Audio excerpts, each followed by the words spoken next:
Oke, silakan. Ya, Bismillahirrahmanirrahim. Sebelumnya, jazakumullah khairan kasiran kami ucapkan kepada Bapak Dr. Zakaria Husin Lubis untuk kesempatannya di sore hari ini. Dan juga tentunya terima kasih banyak pada seluruh teman-teman, sahabat, Ustadz Asatidz sekalian. Adapun pada sore hari ini, saya izin untuk share screen dulu ya. Screen.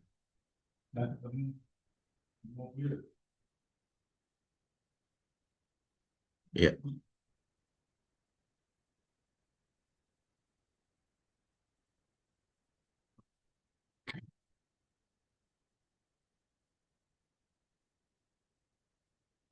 eh, bentar, belum keluar saja. Sudah keluar?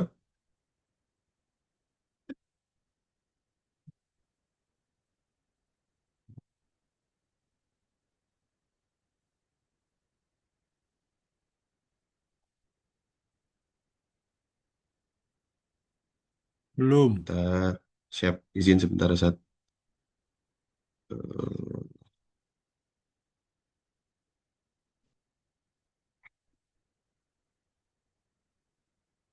Ya,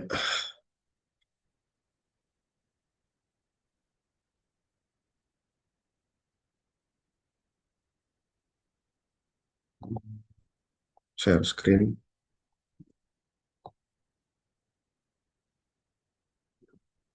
Sudah keluar, Ustadz?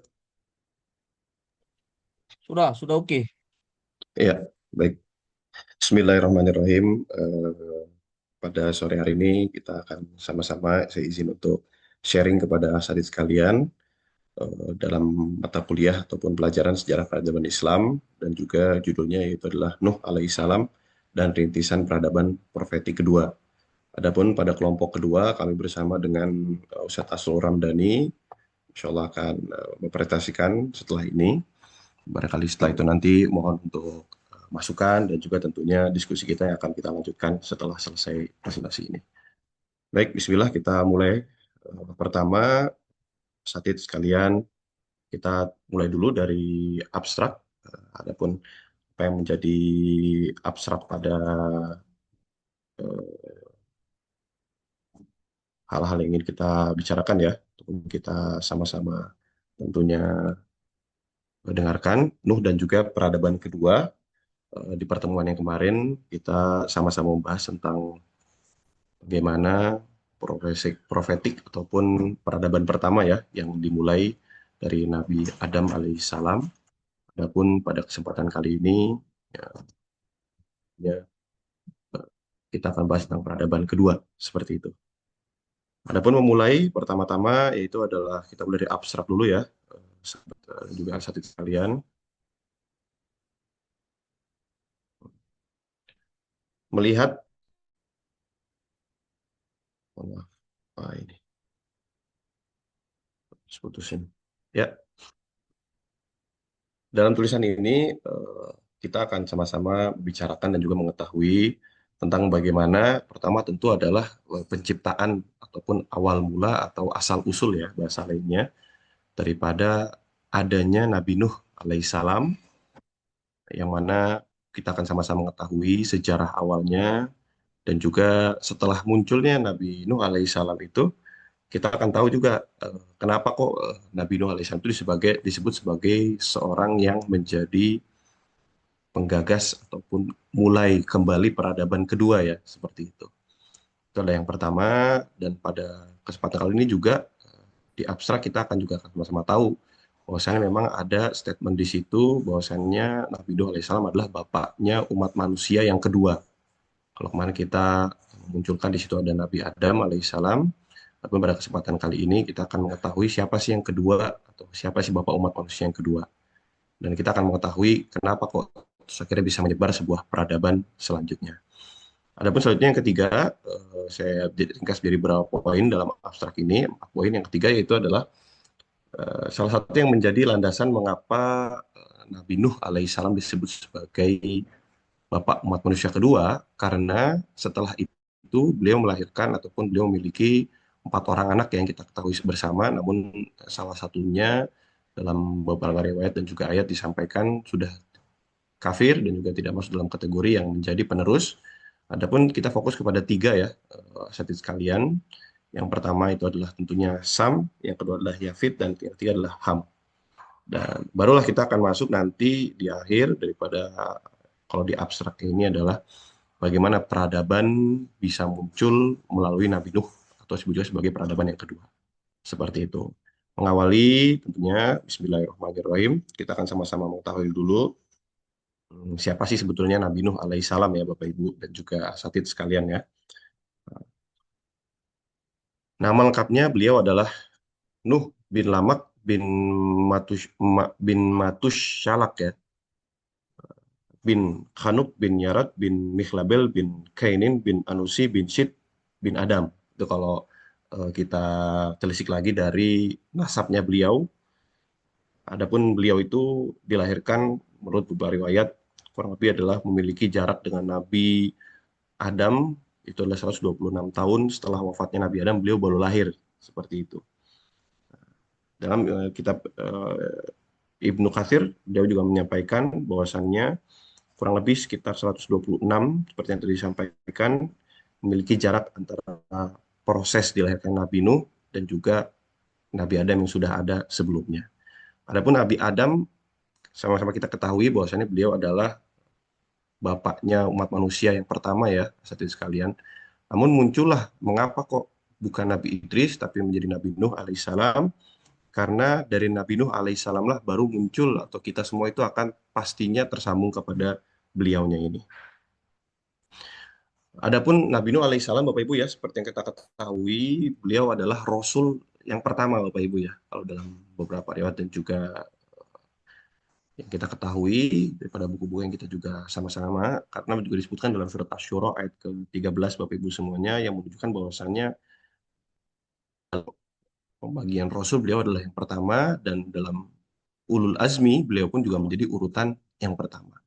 Nah, kalau bahasanya itu Bapak Ibu ya, utusan Allah itu adalah Nabi ya secara umum yang jumlahnya itu juga luar biasa banyak yang tidak diketahui secara pasti sekali jumlahnya. Namun dipilih lagi menjadi 25 yang khusus, dipilih lagi menjadi daripada 5 yang disebut dengan Ulul Azmi ataupun kita sebut juga dengan singkatannya NIMIM ya Bapak Ibu ya. NIMIM itu ya berarti N-nya itu adalah Nuh alaihissalam. Seperti itu. Adapun yang mendasari bahwa Nabi Nuh adalah umat bapak dari umat manusia setelah Adam ya tertulis dalam surat As-Saffat ya Bapak Ibu di ayat ke-77 yang mana di situ disebutkan bahwasannya telah dijadikan atau dan kami jadikan anak cucunya orang-orang yang menjadikan keturunan. Nah, ini adalah nanti yang akan kita bahas di tiga anak yang menjadi asal mula terciptanya kita-kita yang hidup sampai dengan saat ini. Seperti itu. Adapun memang secara umurnya jarak antara Nabi Adam dan Nabi Nuh itu sangat jauh sekali Bapak Ibu ya, 10 abad kurang lebih. Dan 140 bahkan 126 seperti yang disampaikan tadi untuk jarak yang ada antara itu. Adapun sedikit cerita Bapak Ibu, ketika dahulu itu adalah Nabi Nuh alaihissalam dalam beberapa riwayat disampaikan tidak banyak yang kalau disebutkan itu sekitar 80 tahun sekali itu baru ada satu umatnya yang terus ikut itu seperti itu Bapak Ibu. Sehingga yang masuk dan menjadi umatnya itu adalah jumlahnya sangat tidak banyak atau bahkan bisa juga sedikit sekali. Sampai pada tahapnya dia berdoa kepada Allah Subhanahu wa taala dan memang disampaikan ketika itu Allah alam bisawab tahunnya itu memang sangat panjang Bapak Ibu ya. Jadi memang memiliki jangka yang dan gua waktu yang sangat panjang seperti itu. Nah, adapun setelah itu setelah berdoa kepada Allah Subhanahu wa taala maka setelahnya diturunkanlah Bapak Ibu sebuah perintah untuk mempersiapkan diri karena Allah Subhanahu wa taala akan memberikan bahasanya itu adalah ya, azab dan juga peringatan kepada seluruh umat manusia khususnya ketika itu ya yang baru ada adalah yang harusnya menjadi kaum-kaumnya dan juga umat-umatnya Nabi Nuh alaihissalam. Lalu ketika itu maka dibuatlah Bapak Ibu ya, dibuatlah yang namanya Bahtera. Pun ini kisah yang sebetulnya kita sama-sama sudah tahu Bapak Ibu ya, tapi kita sedikit mereview ketika itu semuanya naik ke sana berpasang-pasangan tentunya laki-laki dan perempuan, hewan pun juga sama, jantan dan juga betina. Dan disampaikan juga dan diriwayatkan bahwasannya yang naik ke situ pun tidak banyak, Bapak Ibu. Dan yang menjadi titik pusatnya adalah sesungguhnya tiga anak daripada Nabi Nuh alaihissalam itu yang sudah pasti masuk dan juga ikut di dalam kapal ataupun di dalam kapal yang sudah dibuat sejak lama itu, Bapak Ibu ya. Dan dalam prosesnya pun disampaikan dalam riwayat itu adalah hampir 100 100 100, jadi 100 tahun itu menanam, 100 tahun itu memanen, 100 tahun itu membuat kembali. Nah, ini wallahu alam, wallahu alam bisawab, karena secara tahunnya ketika itu rasa-rasanya tahun itu 100 tahun itu seperti sangat cepat sekali itu dilewatkan. Seperti itu Bapak Ibu ya. Adapun selanjutnya kita akan sama-sama mengetahui bagaimana beliau menjadi seorang rasul yang pertama karena beliau mendapat ujian dari umat-umatnya, asatidz sekalian. Yang mana ketika itu umat-umatnya tidak mengikuti kepada apa yang Nabi Nuh alaihissalam itu sampaikan, sehingga mereka banyak yang terus ingkar, justru malah mengikuti kepada hal-hal yang tidak baik. Tapi di antaranya, seperti sekalian, ada memang orang-orang yang akhirnya terus ikut dan juga setuju dengan apa yang didakwahkan, sehingga mengikuti ajaran-ajaran yang disampaikan Nabi Nuh alaihissalam. Seiring berjalannya waktu, nah, kalau bahasanya dalam riwayat disebutkan ada beberapa orang soleh, ketika itu yang dalam ayat suci Al-Quran juga disampaikan, 5 orang itu, dan itu dijadikan sebagai salah satu panutannya. Pertama kali dibuatkanlah yang namanya monumen-monumen yang kita sebut juga sebagai patung-patung, dan kalau dulu itu ya bahasa lebih jelasnya lagi adalah berhala ya. Berhala itu lalu diberikanlah nama untuk mengingat dan juga semakin mendekatkan diri kepada apa yang dibawa dan diajarkan oleh orang soleh tadi, nama-nama itu. Awal mulanya hanya memberikan nama saja seperti sekalian, seperti yang kita ketahui bersama. Namun setelahnya tidak lama kemudian saat sudah mulai namanya juga manusia meninggal dunia, maka mulailah ada rasa kesepian untuk bisa mengobati. Nah, patung-patung yang tadi itu menjadi temannya, awalnya hanya menjadi sebuah untuk mengingatkan kembali dan terus mendekatkan diri. Nah, momentum inilah yang dimanfaatkan tentunya oleh siapa lagi kalau bukan seperti sekalian itu adalah iblis ya, ataupun kaum-kaumnya ataupun para pengikutnya, syaitan dan para jin. Mulailah dihasut seperti ada suara-suara diriwayatkan dalam beberapa kisah itu, kayaknya itu berhala itu berbicara karena berhala itu sudah diberikan nama oleh mereka sesuai dengan orang-orang yang soleh yang sudah nggak ada tadi, seperti rasa-rasanya berbicara memberikan pesan seperti itu ya sekalian. Mulailah seakan-akan dianggap bahwasannya itu menjadi salah satu wasilah atau sebagai salah satu penghubung kepada orang-orang soleh tadi. Nah, lama-lama mereka mulai merasa bahwasannya kehadiran patung-patung tadi itu kok banyak memberikan, bahasanya itu adalah hasil ataupun banyak memberikan bantuan. Mulai dari situlah akhirnya mereka semakin kuat untuk menyembah berhala-berhala tadi. Semakin kuat, semakinlah ditinggalkan ketika itu Nabi Adam hadir, mohon maaf, Nabi Nuh alaihissalam itu hadir untuk sama-sama tuh mengajak kembali pada jalan dunia. Tapi apa yang terjadi? Mereka justru malah ingkar, justru malah kembali dan tetap menyembah pada berhala tersebut. Muncullah banjir besar ya, atau bisa disebut dengan air bah, yang mana menutupi seluruh permukaan bumi disampaikan dalam beberapa kitabnya itu, sehingga tidak ada dari seluruh makhluk yang ada di muka bumi ini kecuali tertutupi Bapak Ibu itu. Namanya dataran rendah, dataran tinggi semuanya. Bahkan sampai sebelum permukaan bumi ataupun seluruh alam ini itu bumi itu tertutupi, setiap orang yang tidak ikut ataupun tidak mau untuk masuk ke dalam kapal yang sudah dibuat dan disiapkan oleh Nabi Nuh alaihissalam itu hanya menginjakkan kakinya, dan hanya itulah dataran yang tidak kena air sampai akhirnya pun mereka semua tertutupi oleh air dan mereka musnah dengan air bah yang menutupi seluruh permukaan bumi tadi itu. Nah, siapa yang selamat? Saudara sekalian, tentu yang selamat adalah Nabi Nuh alaihissalam beserta sebagian kecil yang ada di dalam bahtera itu atau di dalam kapal itu, dan juga seluruh hewan-hewan yang akhirnya menjadi kalau bahasanya ya bapak dan juga ibunya para hewan sampai dengan saat ini ya, itu sekalian. Seperti itu. Sehingga saat ini muncullah pertanyaan berarti kenapa? Apakah betul orang-orang yang saat ini hidup bersama kita itu hanya dilahirkan daripada tiga ini saja. Nah, seperti yang disampaikan dalam dalil dan ayatnya itu, bahwasanya memang hanya dari tiga itulah kita dilahirkan dan menjadi umatnya sampai dengan saat ini ya, umat-umat nabi-nabi dan juga rasul itu semuanya tentunya dilahirkan daripada tiga ini. Karena sebagian kecil saja yang ikut di dalam bahtera itu juga sudah musnah dan juga sudah tidak ada yang memiliki keturunan tidak lain dan bukan hanyalah tiga anak daripada Nuh alaihissalam. Seperti itu Bapak Ibu semuanya ya.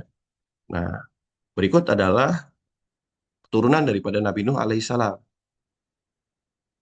Yang pertama adalah Sam, ada Ham, ada Yafid, dan juga ada Kanan.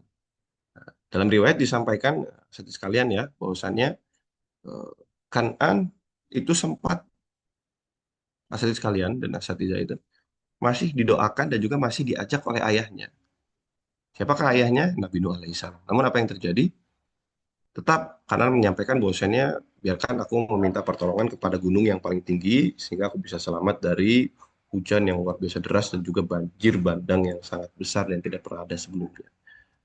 Lalu bagaimana ketika itu? Ketika mohon kepada Allah Subhanahu wa taala, maka keluarlah dan turunlah ketika itu dalil yang menyampaikan ataupun ayat bahwasanya Kanan sudah bukan lagi menjadi keluarga dan keturunanmu karena telah kafir dan Allah juga memberikan takdirnya untuk dibiarkan tenggelam dan juga musnah dan hilang dengan air itu. Nah, secara umum asatidz sekalian, bahwasannya Sam itu adalah menjadi nenek moyang daripada bangsa Arab. Nah, bangsa Arab. Adapun Ham itu adalah menjadi nenek moyangnya daripada orang-orang yang ada di Afrika. Nah, sedangkan Yafits itu adalah nenek moyangnya ataupun sesepuhnya lah, sesepuhnya ya, sekalian dari bangsa Eropa, yang mana dari situ nanti memiliki akar dan juga terus mulai beranak pinak lagi sampai dengan ke Yunani dan juga Cina, bahkan ke Asia. Jadi secara umum itu sebetulnya kita kemungkinan besarnya ya sekalian ya, kalau misalkan kita ingin telusuri ya berarti nyambungnya ke ada tentunya adalah kepada siapa? Kepada Yafit seperti itu. Nah, baik kita lanjutkan. Nah, melanjutkan kepada kemarin yang sempat dibahas ya, sekalian, yaitu adalah muncul juga kemarin sempat kita dengarkan dan kita simak bersama juga dari Ustadz dan juga Satid kita, yaitu adalah teori evolusi Darwin yang menarik sekali. Bapak Ibu. Dan ini kita coba bagaimana dan kita hubungkan, kita coba untuk teliti ya, menurut dengan apa yang tertulis dan juga menjadi hal yang menarik dalam peradaban ini gitu. Jadi disampaikan dulu teori yang kita bawa dari teori evolusi Darwin ya, Bapak Ibu ya, yaitu ada teori yang menyatakan bahwasanya memang setiap makhluk itu akan terus berkembang, dia itu akan beradaptasi dan yang kuat dan cepat beradaptasi dia bisa bertahan dan yang tidak dia akan segera punah dan juga hilang. Nah, bagaimana proses evolusi?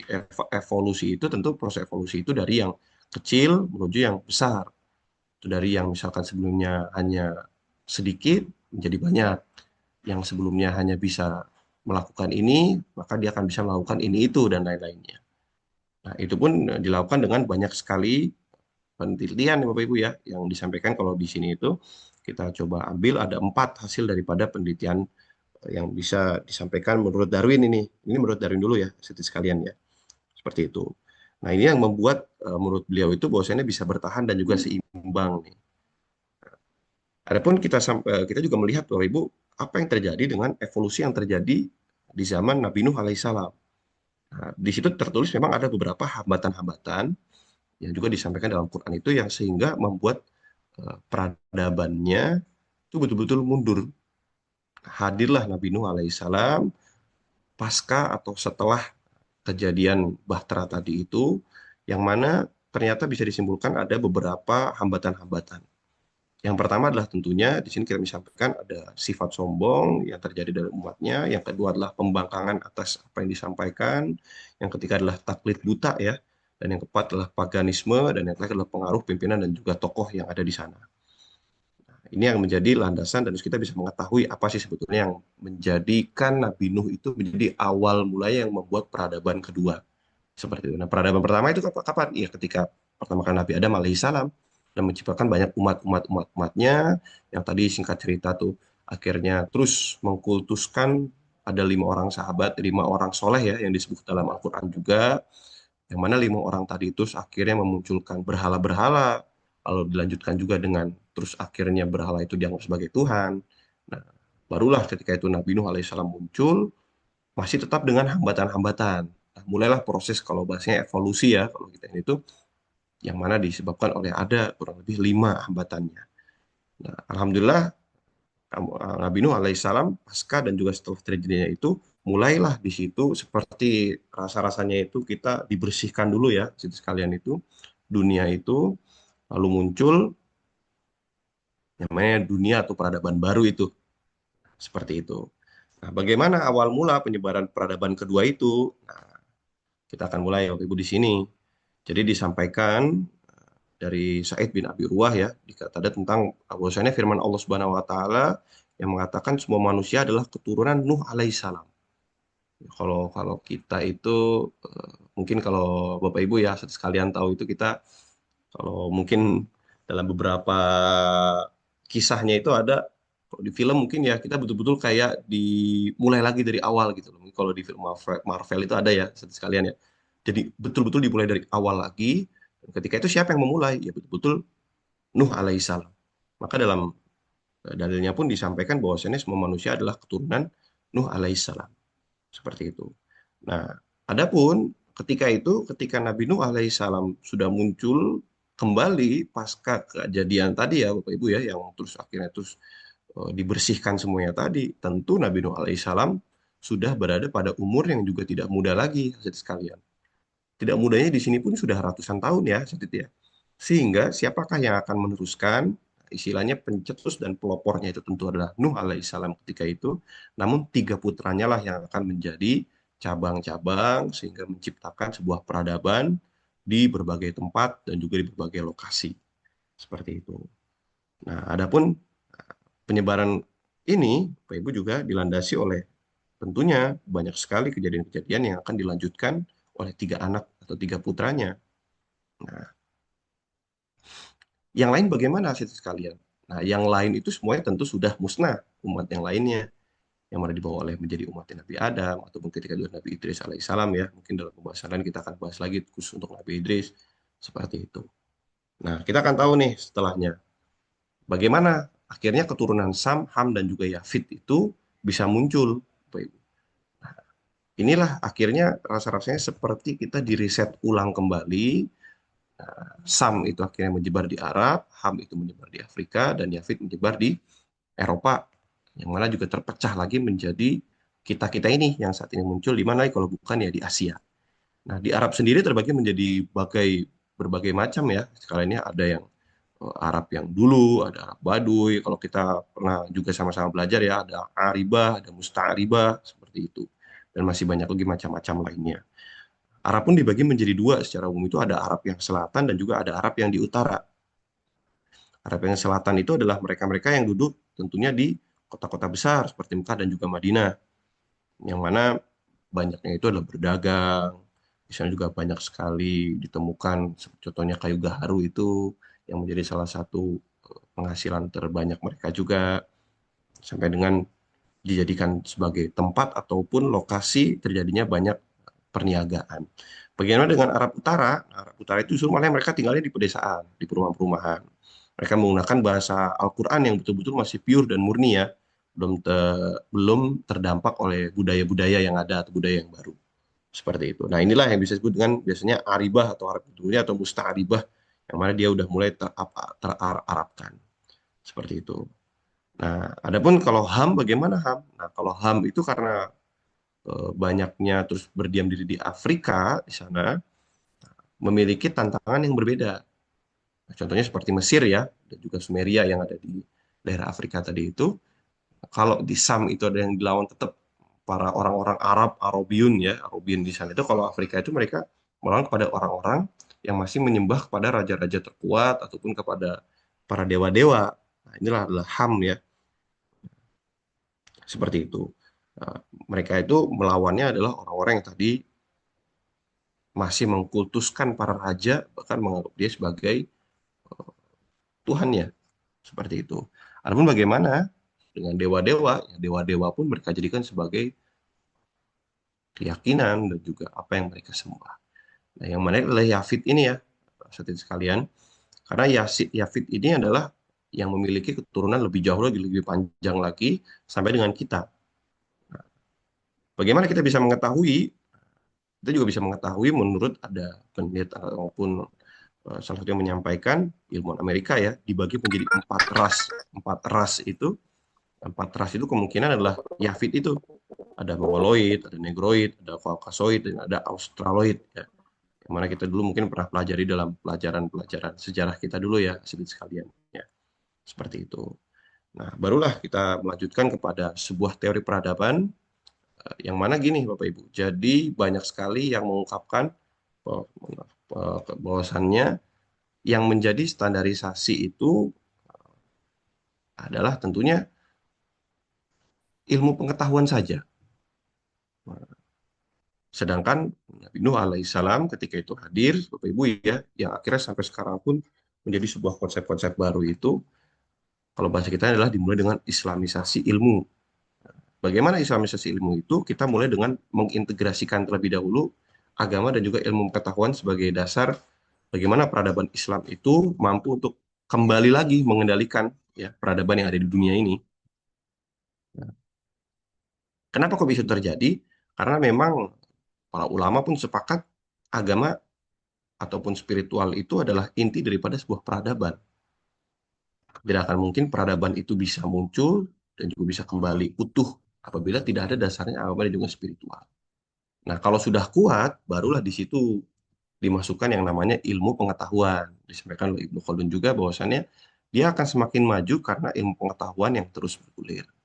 Nah, namun itu pun tidak mudah karena tentu keberagaman manusia ya, karena manusia diciptakan berbeda-beda, tapi ya lita'arofu atau untuk saling mengenal satu sama lain seperti yang tertulis dalam surat Al-Hujurat ayat 13.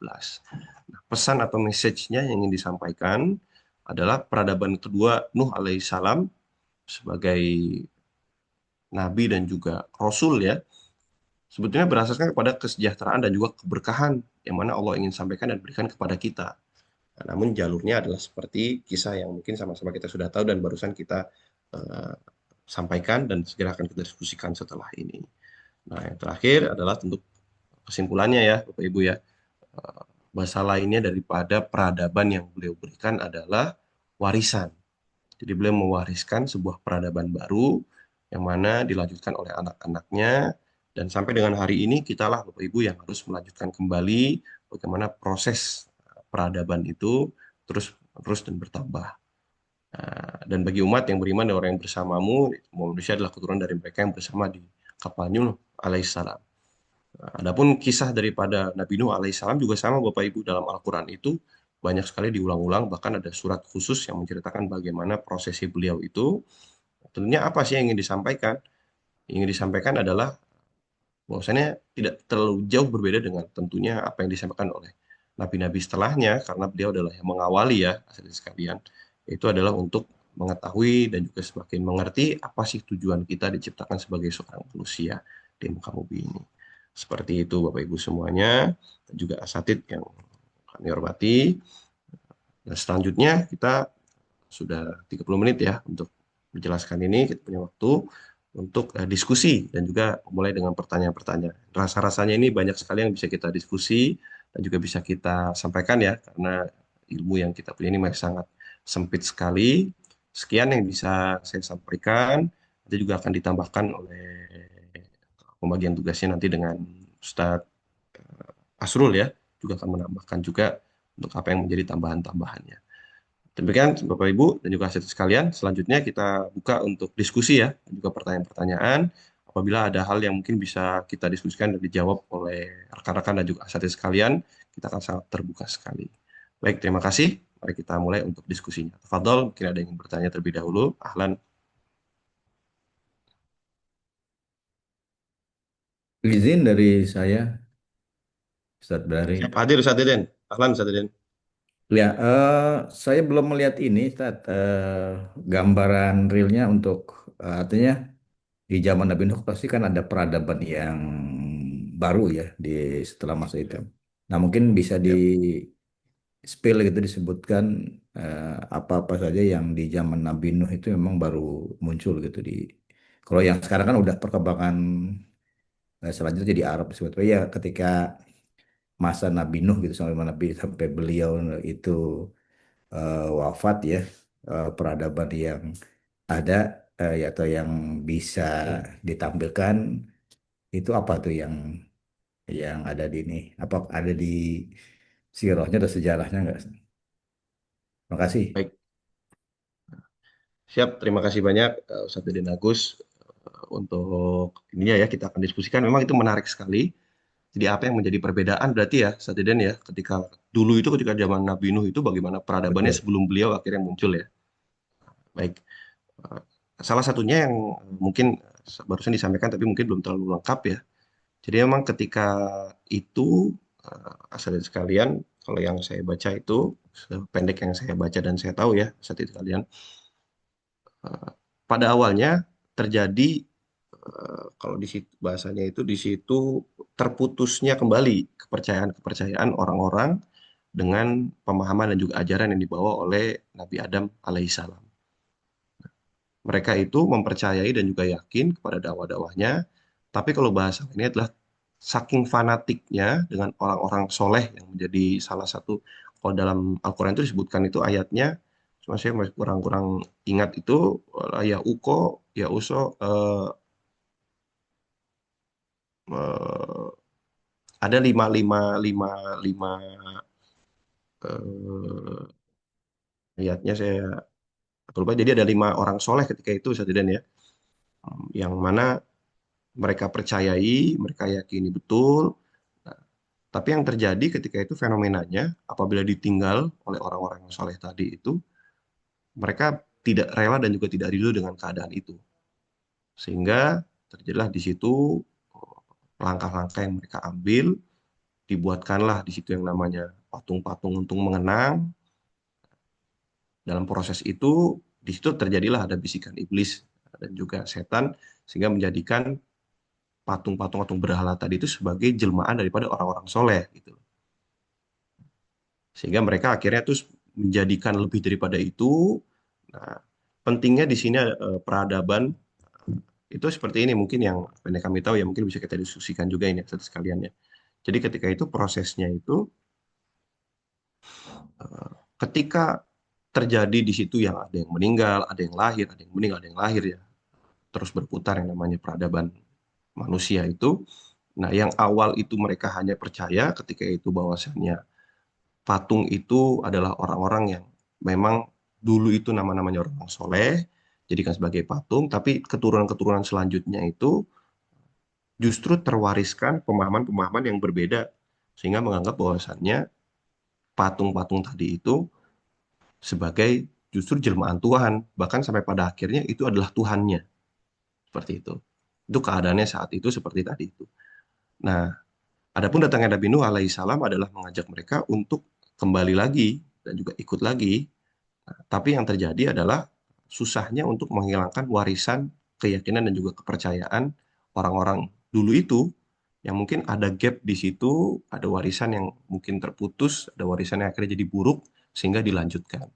Nah, mungkin kalau kita kaitkan dengan keadaan saat ini ya, sekalian ataupun peradaban setelah Nabi Nuh alaihissalam muncul itu yang ingin disampaikan memang ada nas-nas ataupun ada tulisan-tulisan yang memang sudah jelas itu satunya adalah untuk Al-Quran dan juga hadis yang menjadi sumber ya marja asasi sehingga tidak terjadi lagi kejadian-kejadian seperti tadi itu. Nah, pendek yang saya tahu keadaannya ketika itu adalah seperti tadi. Nah mungkin asatidz sekalian atau sahabat-sahabat ada yang sudah lebih banyak membaca buku dan juga khususnya dalam kisah Nuh alaihissalam ya Nabi Nuh alaihissalam bisa bantu untuk menyampaikan juga mungkin ada tambahan-tambahan yang lainnya. Oh, maaf mempertegas dikit. Jadi di zaman Nuh itu dimulainya ini kali ya, pembangunan monumen-monumen untuk mengenang orang-orang soleh gitu ya. Betul, sebelum jadi sebelum Nabi Nuh itu hadir untuk menghancurkan pemahaman-pemahaman lah bahasanya atau untuk meluruskan kembali karena ketika proses tadi itu dari Nabi Adam, Nabi Idris menuju ke Nabi Nuh itu mereka mulai membangun tadi betul seperti yang saya tadi membangun monumen-monumen berhala tadi.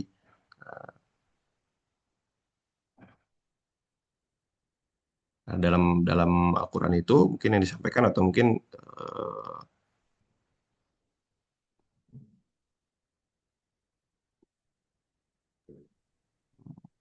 Jazakallah khair, makasih. ya, siap. Barangkali ada yang lain mungkin yang menambahkan untuk lebih memperluas lagi. Kita sudah pernah membaca tentang kisah Nabi Nuh alaihissalam. Kita bisa berdiskusikan juga situ sekalian.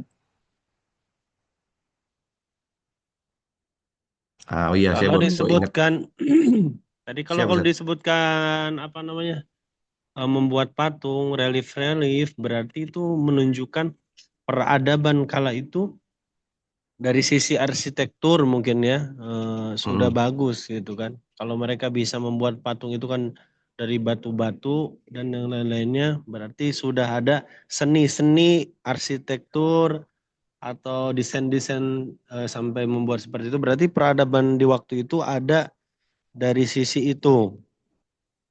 Ya, kemudian kalau membicarakan bahtera, kapal besar, ya, apalagi dari kayu, ya kan? Berarti dari masalah perkebunan tentu saja juga sudah berkembang. Maka konon katanya kayunya kayu jati, gitu. Ya, itu kan di situ dan mereka itu kan di sekitaran Mesopotamia ya, mungkin di sekitaran sungai. Dan kalau mengingat Bahtera itu juga diisi dengan binatang-binatang, ya kan, mungkin binatang ternak dan lain, mungkin masalah peternakan di kala itu pun sudah berkembang luar biasa dibanding di masa Nabi Adam kan. Nah, bagaimana? Silakan. Nah, Insya Allah, terima kasih banyak. Ustaz Muhammad Muslim, menarik sekali ya. Jadi kalau kita melihat kepada peradaban kala itu, apalagi dari konteks ini ya, bangunan, terus juga dari konteks-konteks, ya memang betul disampaikan barusan, konon itu memang dibuat dari kayu jati yang itu 100 tahun ditanam, 100 tahun dipanen, dan 100 tahun dibuat lagi gitu, ketika itu.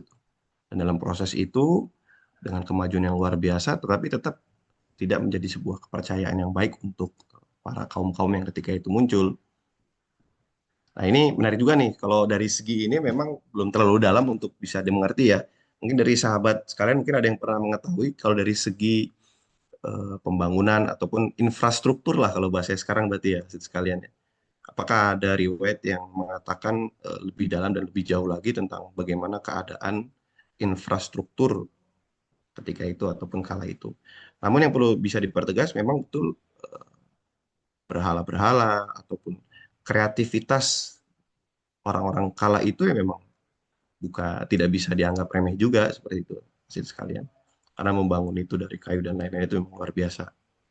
Baik dan juga bagusnya. penelitian Ustadz Dari bagaimana? Sudah sampai informasi mengenai Bahtera Nabi Nuh itu di puncak Ararat atau apa? Ada Ya, sampai ke situ belum?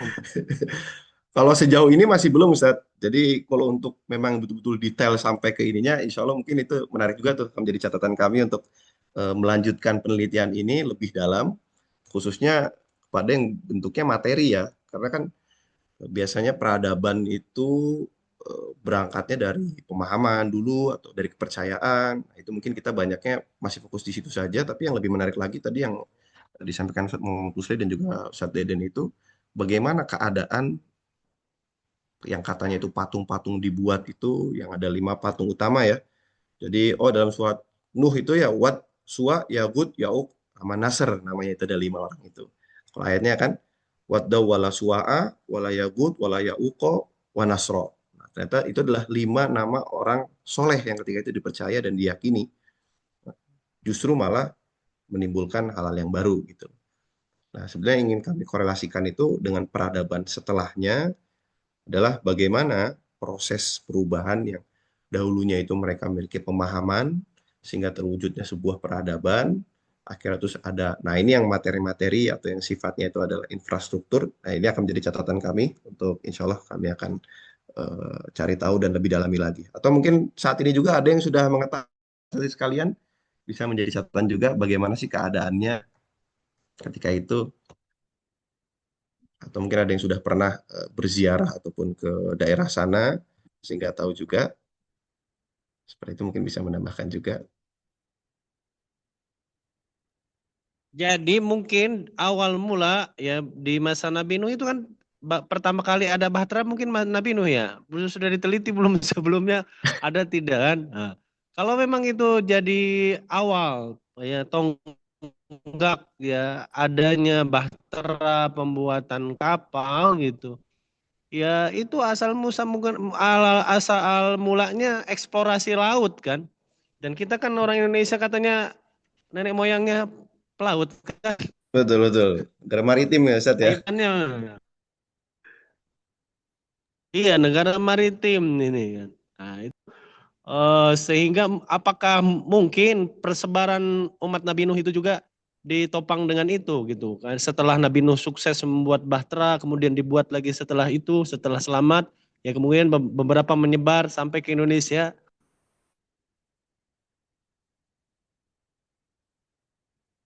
Iya, betul sekali. Dari asatidz sekalian barangkali ada yang pernah mendengar ataupun pernah membaca dalam beberapa riwayat atau buku kapal pertama itu ya berarti apakah Bahtera itu dan juga bentuk daripada eksplorasi ya itu ya. Terus akhirnya apakah kapal itu juga menjadi sebuah karena gini mungkin bisa juga kita temukan konsep bagaimana kapal itu bisa ada di atas air ya ataupun kalau bahasanya melayang tidak tenggelam berarti kan sudah ditemukan sejak zaman Nabi Nuh alaihissalam. Yang insya Allah ini juga sudah menjadi catatan kami ya untuk coba kami akan dalami juga dari segi atau pendalaman itu.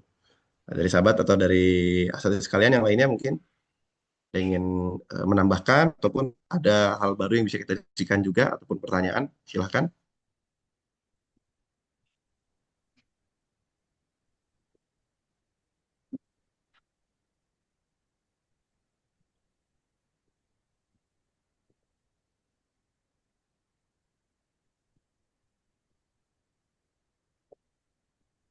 Adapun mungkin menambahkan juga ya Iya, asatidz mungkin sekalian untuk nambahin dikit ya Pak silakan ini. silakan silakan boleh eh Sateden. ini sih referensinya yang lain ya, mungkin walau alam nih, mungkin bisa dikoreksi nanti oleh Pak Dr. Zakaria nih.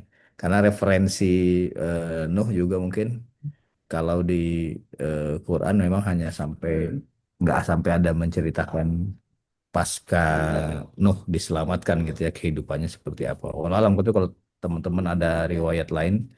Nah, yang ada yang kalau saya buka-buka di Google itu adalah Nuh itu ya adanya di Bible, di Bible Alkitab itu beberapa yang jadi hasil peradaban Nuh adalah ilmu geografi, kemudian ada tentang iklim cuaca, kemudian irigasi gitu ya, dan sama tadi yang teknologi dalam hal ini perkapalan. Nah, walau alam mungkin apakah mungkin ketika kita ini kan eh, membicaranya kan ini ya Pak Dokter sejarah peradaban Islam gitu ya. Tapi apakah mungkin referensi itu bisa kita jadikan rujukan atau patokan sebagai sebuah literatur saja gitu ya, sebagai literasi. Walau alam mungkin itu dari saya Ustadz dari walau alam. Siap. Alhamdulillah. Terima kasih banyak Sateden. Itu menarik banget juga. Jadi kami kemarin juga sempat coba baca buku ya yang memang udah fokusnya kepada Nuh dan juga peradaban manusia kedua yang ditulis oleh Profesor Dr. Ali Muhammad As-Salabi ya. Beliau di situ memang juga menjelaskan bagaimana proses Nuh sejak awal sampai dengan terakhir.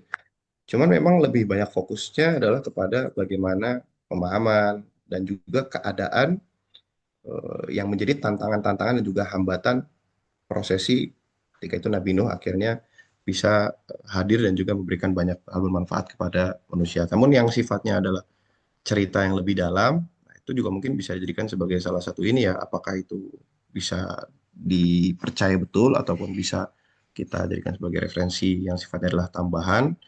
Namun dalam surat Nuh kita juga banyak menemukan bagaimana perjuangan-perjuangan beliau seperti itu saat itu.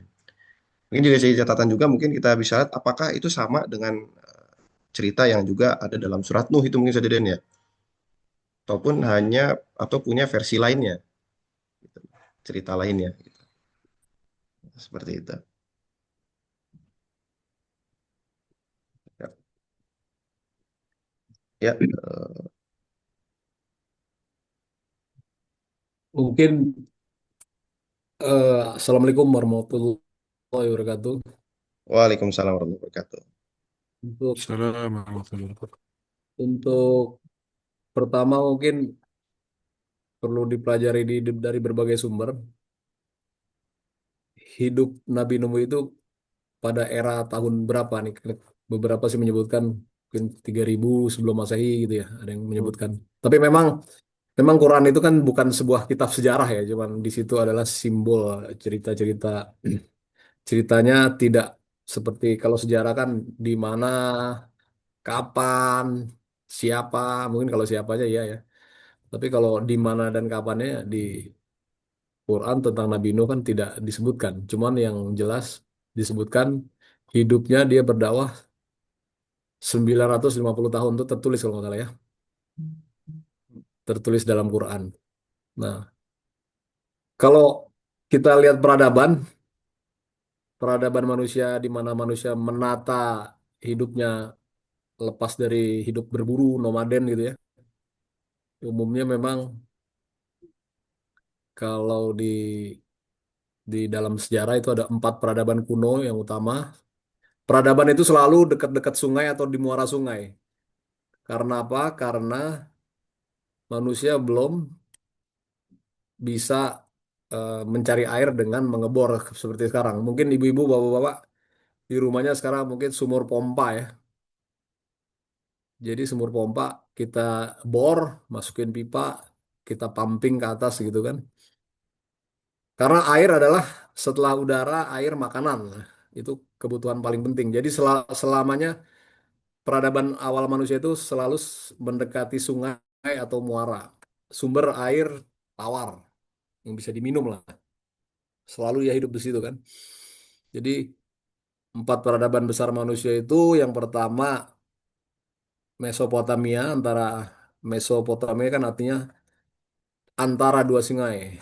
Meso kan antara, Mesopotamia kalau di Indonesia ini antara dua sungai Efrat dan Tigris itu.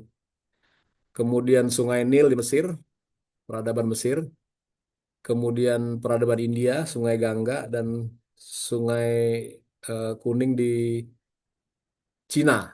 Nah, itu adalah peradaban-peradaban tua dan memang selalu awalnya dari sungai kan. Menata diri itu mungkin Nabi Nuh karena ceritanya dari Alkitab pun ada ya. Mungkin di mana ya? Kalau pernah baca Alkitab mungkin di Genesis kali ya, dan ada Nuh. Dari five book itu kan Genesis, Exodus, Leviticus, eh, Deuteronomy, Number kan. Jadi kalau nggak salah tuh di Nuh, Nuh itu di Genesis ada tuh. Di situ disebutkan juga 950 tahun. Nah, pertanyaan yang menarik, saya tuh kadang kalau lihat dengar Ustadz, beberapa Ustadz ya, terutama Adi Hidayat, kadang-kadang dia menyebutkan nasab Nabi Muhammad terus disebutkan ya sampai Nabi Adam. Kadang-kadang saya agak bertanya-tanya juga kan, sering tuh dia lagi ceramah, eh, Nabi Muhammad bin Abdullah bin Abdul Muthalib bin ini connect ke Ibrahim, lanjut lanjut lanjut, connect ke Nuh. Nah, ini sebenarnya saya ingin tahu juga nih kalau teman-teman yang mendalami nih, mungkin banyak ustadz-ustadz di sini, itu Ustadz Adi Hidayat sumbernya dari mana gitu kan. Karena dari Adam ke Nuh sendiri berapa generasi, siapa yang mencatat nama-namanya itu kan. Saya pertama sering dalam hati saya sering nanya itu dari mana itu nasabnya itu kan. Kemudian kalau kita compare dengan umur sekarang, kalau saya hitung-hitung kakek saya terus ke atas lagi, selisih 100 tahun itu, satu abad itu biasanya 4 generasi. Jadi kalau saya ke kakek saya itu belum satu abad. Mungkin bapak-bapak ini kelahirannya mungkin ada yang kelahiran 60, tahun 70, kalau saya tahun 70-an kan. Mungkin di sini ada yang tahun 90-an, ada juga yang tahun 2000-an mungkin ya. Coba kita refleksi ke 100 tahunnya pasti generasi keempatnya, di atas kakeknya lagi lah. Buyut baru kira-kira 100 tahun. Sebenarnya kita bisa trace kalau Ustadz Adi Dayat itu sumbernya benar, dia sebut-sebut kalau nggak salah hanya 40 generasi itu. 40 40 nama kalau nggak salah. Saya sempat YouTube-nya tuh saya pelanin, terus saya hitung. Kalau nggak salah 40 loh, 35 sampai 40 gitu. Nah, dari tahun 600 Nabi Muhammad itu Masehi bisa ditarik mundur, bisa ketemu itu Nabi Adam tuh hidupnya kalau rata-rata 60 tahun ya, kalau 60 tahun 70 tahun lah. Tapi kalau Nabi Nuh 950 tahun, ya spesial memang. Hitungannya jadi lain lagi. Hitungannya jadi lain lagi. Nah, pertama mungkin perlu kita pelajari sumbernya memang di dalam Al-Quran nggak tahu. Saya di hadis juga ada yang bisa dapat sumber nggak itu? Umur era mana? Nah, kalau eranya sudah ketemu, kita bisa paham. Jadi peradaban manusia itu pertama pertanian, kemudian yang menjadi tonggak lagi adalah perunggu. Habis perunggu besi gitu kan. Habis itu penemuan mesin segala macam, tapi itu udah modern lah. Tapi yang jelas kalau orang bikin perahu, biasanya sudah motongnya itu pakai logam. Dan logam itu 1.500, setelah 1.500, kalau 1.200-an itu setelah bisa baru baru canggih lah gitu kan untuk bisa motong logam. Jadi pertama mungkin perlu distudi lagi itu era Nabi Nuh itu tahun berapa. Dari situ kita bisa pelajari itu satu. Dan yang kedua, cerita Nabi Nuh ini bukan hanya ada di Al-Quran dan tidak di Alkitab. Di Hindu juga ada, nanti mungkin saya bisa bantu cari. Tapi saya pernah dengar juga, dan di peradaban kuno ada namanya epic epic apa gitu ya. Di India ada, di eh, budaya Mesir juga ada cerita bahwa banjir besar itu hampir semua agama punya cerita itu gitu kan. Nah, mungkin perlu dipelajarin itu banjir besarnya yang jelas bukan masa es mencair, karena masa es mencair itu ratusan ribu tahun, belum belum peradaban manusia. Jadi banyak pertanyaan lah. Yang pertama itu era era masanya kalau ada di hadis bisa ketemu, kita bisa trace itu era masanya kapan. Karena peradaban paling awal itu yang paling tua dari 4 peradaban besar dunia itu, paling tua memang Mesopotamia, lebih tua dari Mesir, India atau yang Cina. Jadi pertama sama-sama kita cari itu kapan bisa. Kalau kalau kita tanya lagi Pak Ustadz Hadi Hidayat itu sumber dari mana, apakah cukup valid? Kita bisa trace itu bin ini, bin ini, bin ini, bin ini.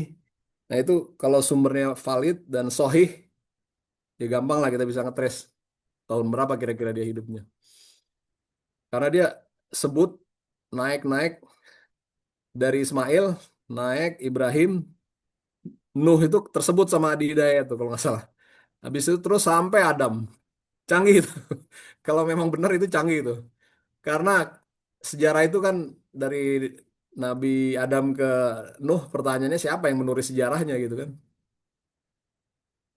Pertama mungkin sama-sama kita cari itu.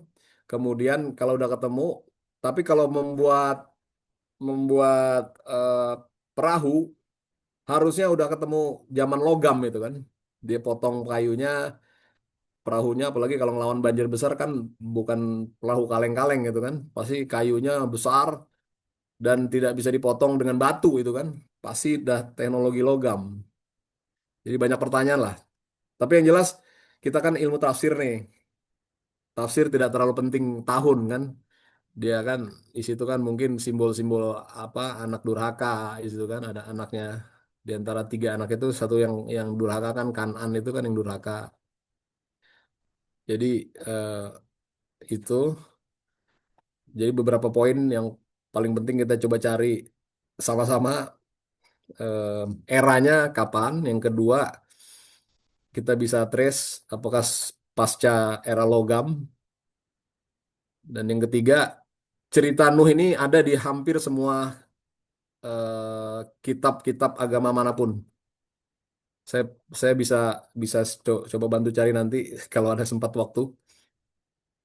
Di Hindu ada juga cerita banjir besar itu ya. Di di Five Book, di Torah juga ada itu. Ya itu saja mungkin karena cerita Nabi Nuh ini sangat minim sekali. Bukan karena Al-Quran bukan kitab sejarah, jadi mungkin Nuh ini kita tarik tidak penting eranya, tapi pesan apa yang ada di dalam Al-Quran kan kita studi kita tafsir ya, studi kita tafsir gitu. Oke, itu saja mungkin.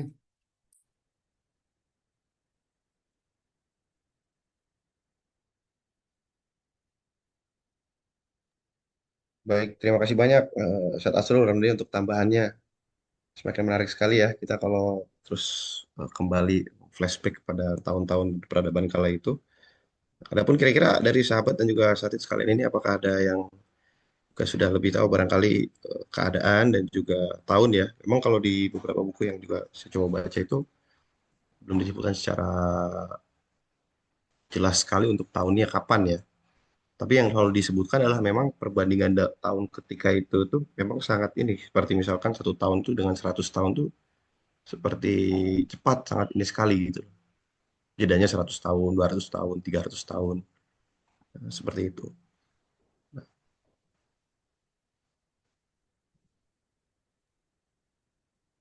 Izin Ustaz, Siap, silahkan Zat. ya nyambung dengan apa yang disampaikan oleh Ustadz Asrul ya. eh tapi terkait dengan bagaimana kita menyikapi pemberitaan ya. Eh, Mungkin bisa menjadi salah satu acuan ya bahwa memang kita tidak bisa memastikan sesuatu itu beritanya benar atau tidak kalau tidak memiliki dua unsur ya yang menjadi pembenar. Pertama adalah unsur fakta ya yang bisa kita indra. Kalau bahasa kita dari akli lah gitu ya. Kedua unsur kebenaran yang bisa diakui. Sebentar, Abi lagi ngobrol. Kebenaran yang bisa diakui berdasarkan eh, nalar kita gitu ya. Nah, eh, dari situ kemudian bagaimana menjaga konsistensi dari kebenaran itu. Karena kan mungkin hanya orang yang melihat atau hanya orang yang sudah meyakini, eh, maka di saat itu kebenaran terbukti. Namun entah 10, 20, 30 tahun ke depan, apakah masih konsisten atau tidak ya. Maka itu mungkin jadi pembahasan kita. Nah, termasuk juga bagaimana kita meyakini pemberitaan-pemberitaan itu benar atau tidak. Maka yang saya pahami di dalam Islam itu ada satu metode yang bisa dijadikan sebagai bahan acuan untuk menjaga konsistensi kebenaran suatu berita atau sejarah ya, yaitu metode periwayatan. Karena berbeda antara cerita yang dibangun dari metode periwayatan ya, dengan cerita yang ditulis oleh ahli sejarah atau pakar atau yang sifatnya individual atau sifatnya interpretasi dari seorang peneliti gitu. Tentu ini memiliki nilai yang berbeda. Karena yang namanya periwayatan itu eh, maka didasarkan kepada nilai-nilai yang diakui baik di eranya, kemudian diturunkan ke era selanjutnya, dan seterusnya. Sebagaimana halnya periwayatan yang kita terima terkait dengan Al-Quran gitu ya, atau hadis-hadis mutawatir gitu ya, yang diakui kebenarannya eh, tidak ada hal yang dianggap menyelisihi gitu ya. Namun berbeda ketika kita mendapatkan informasi yang penyampaiannya hanya had misalkan ya. Tentu nilainya berbeda dengan yang mutawatir. Dan demikian juga terkait dengan sejarah ini mungkin bisa jadi bahan pertimbangan bahwa kalau ingin mengetahui apakah itu suatu berita yang valid atau tidak, tinggal dilihat saja dari aspek periwayatan gitu ya. Nah, ini juga sekaligus kita tidak sekaligus menjadi bahan pertimbangan kita untuk ya tidak terlalu berharap banyak ya ketika metodenya itu hanya dari ahli sejarah atau penelitian arkeolog, ya kita 50-50 saja, mungkin bisa benar atau bisa salah. Atau kemudian bisa terjadi kombinasi keduanya ketika apa yang diriwayatkan ternyata menemukan kesesuaian dengan apa yang diteliti. Mungkin itu saya tambahnya. Terima kasih.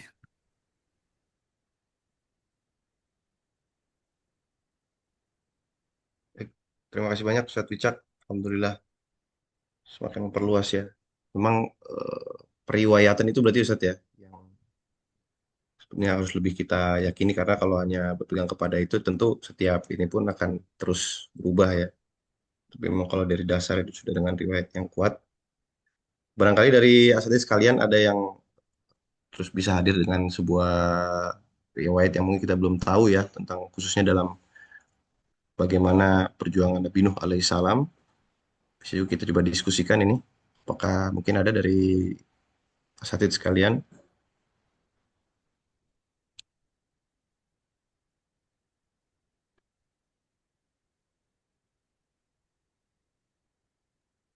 Menjawab tadi Pak siapa sebelumnya? Pak Asrul terkait nasab itu ya. Nasab Nabi itu sampai Adnan itu tidak diperselisihkan Pak Asrul. Diyakini begitu susunannya dari Nabi Muhammad sampai dengan Adnan. Adnan itu nenek moyang orang Arab. Nah dari Adnan ke Ibrahim ke Ismail itu, nah itu mulai diperselisihkan. Jadi tidak satu suara.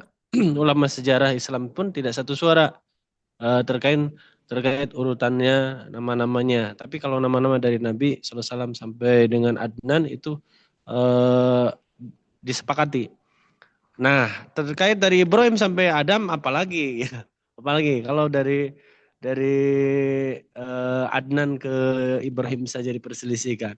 Tapi terkait Adam ke Nuh itu memang disebut lebih rinci di Bible. Ya, Kejadian 5 dari ayat pertama sampai 29 itu menyebut bahkan sampai Adam punya anak Set itu umur 130 tahun. Dari Set ke Enos itu 150 tahun. Itu sampai sampai sampai ditulis di Bible seperti itu. Artinya ya itu bisa dianggap kalau Pak Wicak itu berarti Israiliyat gitu. Sumbernya Israiliyat.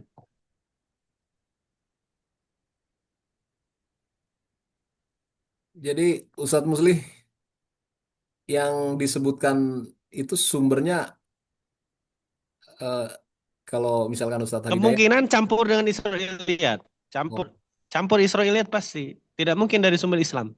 Ya, campur. Karena ulama Islam sendiri seperti Ibnu Katsir, beliau membuat Qasasul Anbiya, kitab.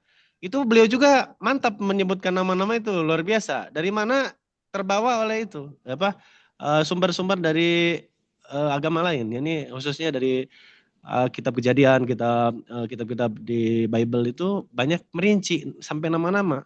Sampai nama-nama Nabi Yakub saja yang 12 itu lengkap. Kita tidak ada di dalam Al-Quran, hatta hadis pun kalau dicari tidak ketemu. Nah itu sumber-sumber itu pasti bercampur. Ya, tapi, bercampur. tapi di beberapa forum sangat yakin sekali dia sebut nasabnya itu. Saya sempat sekali waktu saya ulang-ulang itu. Saya cuma mau hitung berapa generasi. Kalau nggak salah nggak sampai 40 itu. Dari Nabi Muhammad ke Adam. Analisis Pak Asrul kalau nggak sampai 40 berapa jaraknya tahunnya? Ya, kalau umur rata-rata ini empat empat generasi 101 abad. Berarti 10 abad. Jadi 6 ya tapi kan ada yang anomali tadi yang satu satu generasi aja 950 tahun kan. Agak sulit itu. Kalau disamaratakan itu 40 itu hanya 4 kan satu abad. Jadi 10 abad. 10 abad dari 600 berarti ya berapa itu? Jadi sekitar ya, 400 sebelum Masehi ya. Nah, yang menarik ya dari Ya, sumber American Scientific Affiliation itu membuat, dan ini juga menimpali Ustadz Wicak tadi ya. Mereka mencoba mengkombinasi antara Alkitab dengan sains. Ya. Di situ mereka dapat angka itu di kisaran 3000 sebelum Masehi. Iya, Nabi iya. Nuh itu. 2000, Ya. ya, Ya. 3000, 2500-an lah. Sampai merinci masalah peradaban ya kan, sampai masalah tembikar, masalah Iya, iya. tekstil dan seterusnya. Itu mereka lebih maju sepertinya dalam meneliti itu. Jadi memang banyak dari kita yang banyak eh, pengetahuan yang kita tidak bisa jawab, ya. Peradaban kuno itu, saya waktu COVID ya, 4 bulan saya pelajari bagaimana piramid dibuat, ya kan? Sampai sekarang saya belum bisa menjawab, padahal itu sudah kejadian 2000 tahun sebelum Masehi. Sudah dibangun itu, sudah dibangun piramid itu. Karena apa? Kalau kita lihat eh, satu baloknya itu ada yang sampai 8 ton, ya. 8 ton diangkat ke 100 meter, tingginya hampir 100 meter kan. Nggak masuk akal kalau untuk masa itu, karena masa sekarang pun eh, kalau teman-teman yang ini di bidang konstruksi itu lifting sampai 90 meter itu keren, nggak ada yang bisa.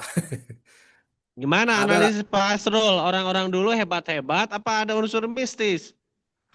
jadi saya berkesimpulan ada teknologi yang hilang, yang sudah canggih dulu tapi sempat hilang.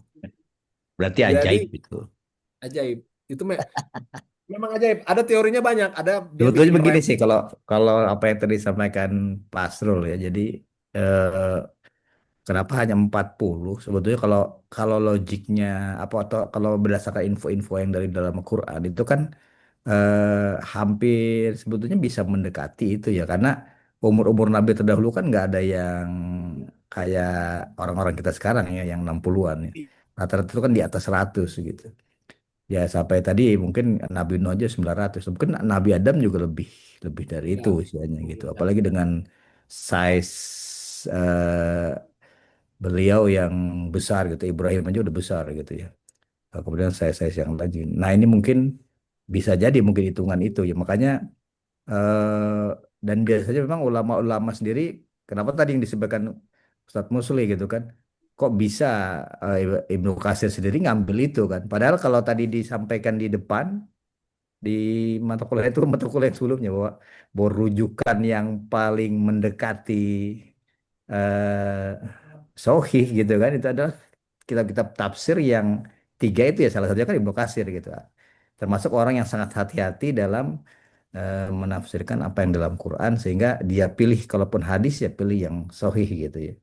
Pilihan banget. Jadi mungkin bisa jadi mungkin ketika eh, beliau dapat info itu walaupun mungkin dari luar dari eksternal, tapi begitu dilihat mungkin validitas datanya cukup secara ilmiah maupun secara syar'i makanya diambil sehingga itu yang jadi dan Iya. itu terus masuk di situ dan tentunya ulama-ulama sekarang juga akan merujuk ke situ ya karena tafsir-tafsir yang atau historis yang ada di Quran ya memang tercantum di situ. Karena memang banyak cerita yang para ulama terkini itu dapat apa yang dari Quran itu memang dari tafsir, dari apa yang disampaikan ulama-ulama terdahulu terkait cerita satu ayat atau cerita setengah ini. Kemudian eh, mereka juga membaca banyak kitab atau banyak dapat masukan dari para ulama atau mungkin buku-buku yang lain itu yang dianggap saya dimasukkan di situ yang dianggap berguna untuk menambah info itu sehingga lebih bermakna. Walau mungkin itu pendapat saya. Iya. Sedikit mohon izin sedikit. Ini sangat sangat menarik saya kira dan juga kalau dibahas nggak habis juga.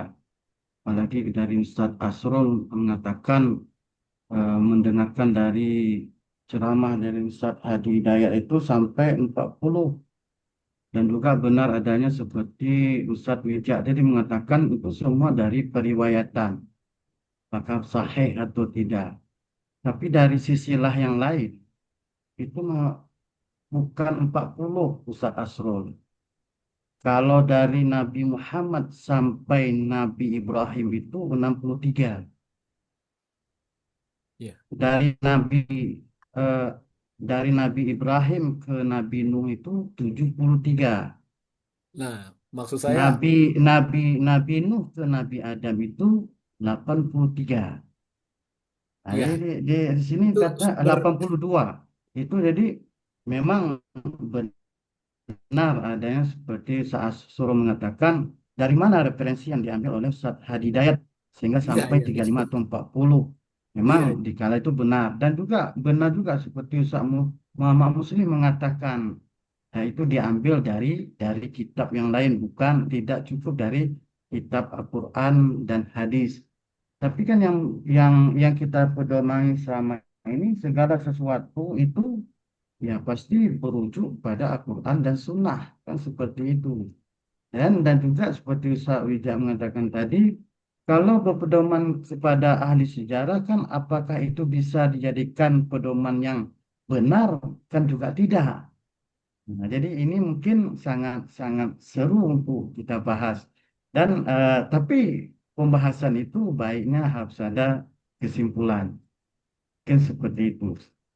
kalau saya sih eh, tidak mau terjebak karena Al-Quran bukan kitab yang khusus membahas sejarah, sangat minim sekali karena sejarah selalu harus ada tempat, kapan, bagaimana.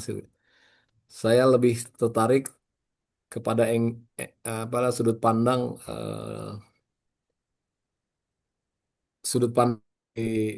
ilahiyah lah. Nabi Nuh diutus, apa pesan-pesan ilahiyahnya kepada ketauhidan, kepada apa dakwah. Mungkin angle itu lebih menarik daripada membahas sejarah kapannya, siapa bapaknya Nabi Nuh, bagaimana peradaban saat itu. Saya lebih tertarik untuk fokus kepada angle ilahiyahnya, pesan pesan pesan Allah dalam Al-Quran, angle apa?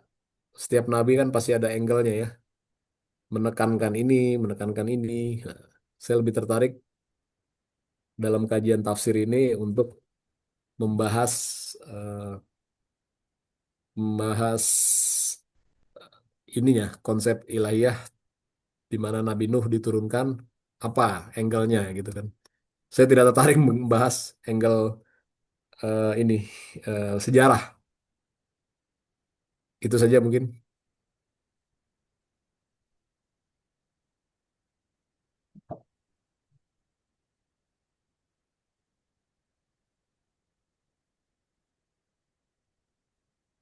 Silakan Ustaz Dari lanjut. Baik, luar biasa ya, semakin menarik ya. Namun dalam buku yang saya baca juga itu sebenarnya ada yang menarik juga seperti ini. Antara Nabi Nuh dan juga Nabi Idris itu, kalau dari baik dalilnya adalah tentu Nabi Nuh sebetulnya yang terlebih dahulu setelah Nabi Adam.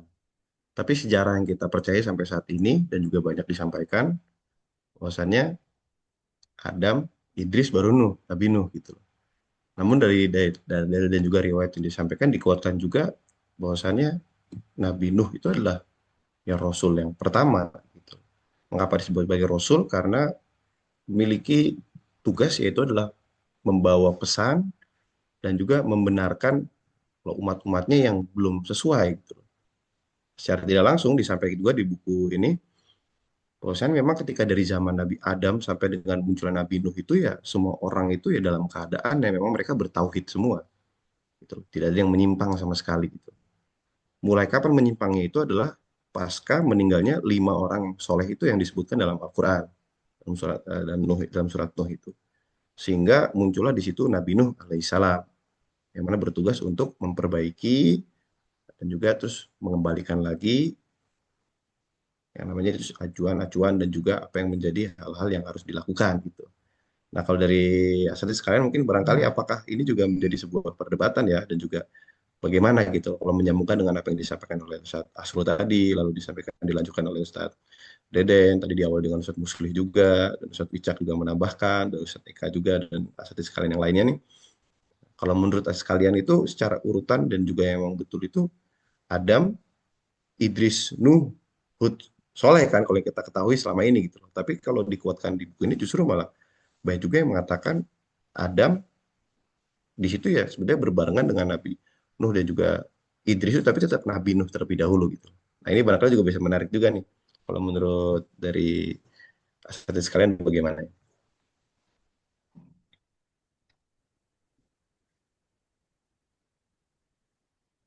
Sedikit menambahkan, mudah-mudahan ini bukan juga sebagai pembenaran.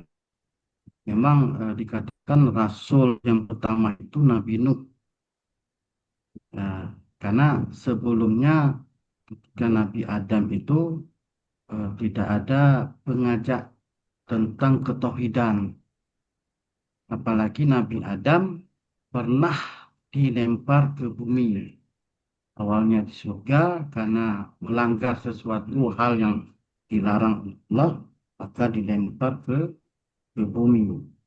Maka dalam suatu buku kisah para nabi dari Ibnu Katsir mengatakan di saat kerusakan menyebar di bumi dan penyembahan berhala terjadi di segala penjuru, Allah mengutus hamba dan rasulnya. Nuh menyuruh untuk beribadah kepada Allah semata. Tiada sekutu baginya dan melarang menyembah apapun selainnya. Nuh adalah rasul pertama yang diutus Allah di muka bumi. Seperti disebutkan dalam kitab Sahihain dari hadis Ibnu Hibban dari Abu Zur'ah bin Amir bin Jarir dari Abu Hurairah dari Nabi SAW dalam hadis syafaat. Ini mengenai hadis syafaat mengatakan bahwa Nabi Nuh itu rasul pertama. Terus juga tadi ketika disinggung oleh Ustadz Muhammad Muslih tentang bahtera ya, bahtera. Memang dikatakan di sini dikatakan memang bahtera pertama itu berasalnya dari Nabi Nuh.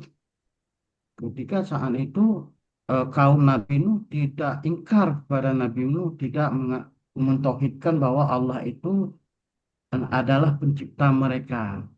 Sehingga Allah mengatakan, jangan engkau membahas segala sesuatu kemungkaran atau segala kemungkaran itu akan datang bala, yaitu apa banjir atau air atau apalah. Maka disitulah dikatakan eh, untuk membuat sebuah kapal. Maka ketika ada perdebatan dengan kaum Nabi Nuh, maka Nabi Nuh mengambil pedoman atas apa yang Allah sampaikan kepada Nabi Nuh. Jadi setelah ada kemungkaran itu, maka akan ada bencana atau musibah yang akan terjadi. Maka di saat itulah Allah menyampaikan kepada Nabi Nuh untuk membuat sebuah kapal. Kalau kita berbicara, mana mungkin Nabi Nuh bisa membuat kapal sebesar itu? Apakah sudah ada peradaban atau tidak? Sekarang kalau kita memikirkan hal itu memang sulit, nggak mungkin lah kita. Apakah dulu itu jati itu betul-betul benar jati sama seperti hari ini? Enggak, mungkin itu bisa dikatakan mustahil, bisa jadi itu benar. Tapi yang menjadi rujukan Nabi Nuh itu kan punya Allah. Yang mempelajari, yang mengajarkan Nabi Nuh itu kan Allah. Yang tidak, yang mustahil menjadi tidak mustahil. Yang mungkin bagi kita mustahil, tapi tidak eh, bagi Allah ada semua yang terjadi. Jadi saya pikir seperti itu. Jadi semuanya ya kembali kepada Allah. Kan Allah yang mengajarkan Nabi Nuh dalam hal membuat kapal dan juga membangun eh, bahtera di masa itu dan juga membangun peradaban di masa itu. Mungkin saya rasa seperti itu. Wallahu a'lam bishawab.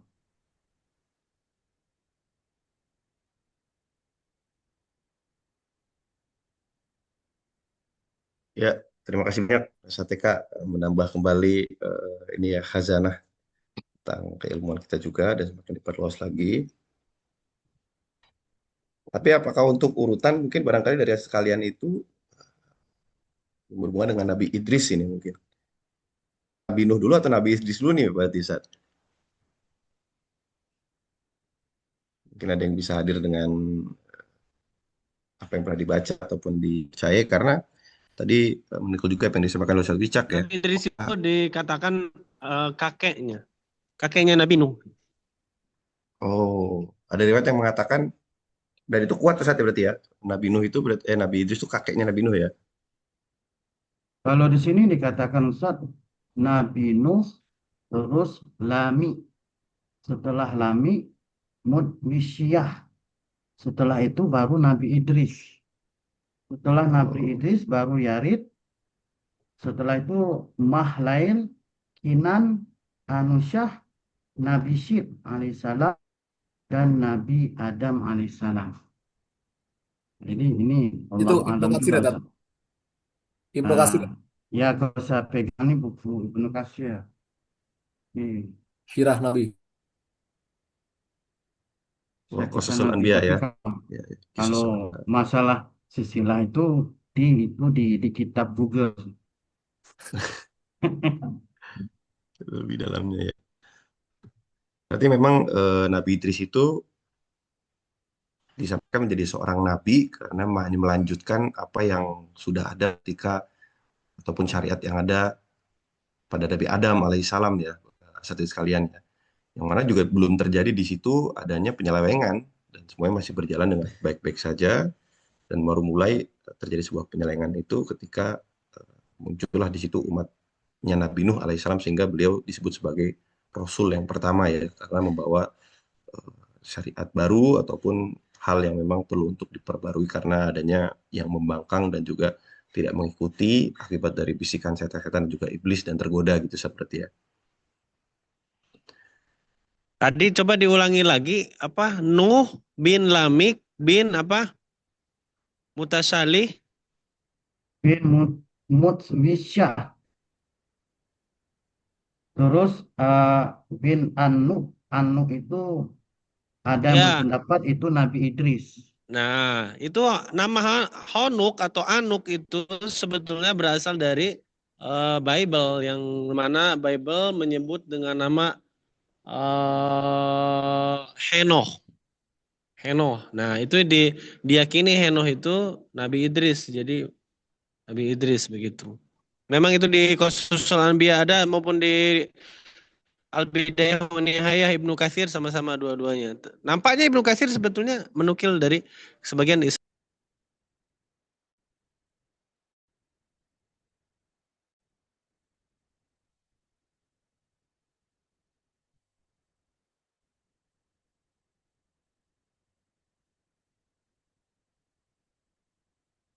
Ya, terima kasih banyak Ustadz Eka dan juga Ustadz Musli ya. Luar biasa ini semakin luas dan makin banyak hal yang bisa mungkin kita lebih perdalam lagi ya. Ini sudah pas ya, satu sekalian juga. Mungkin dari Ustadz Asrul, ada kira-kira apa yang ingin disampaikan lagi saat mungkin tambahan saat untuk jadi closing ataupun kesimpulannya yang bisa kita sampaikan juga.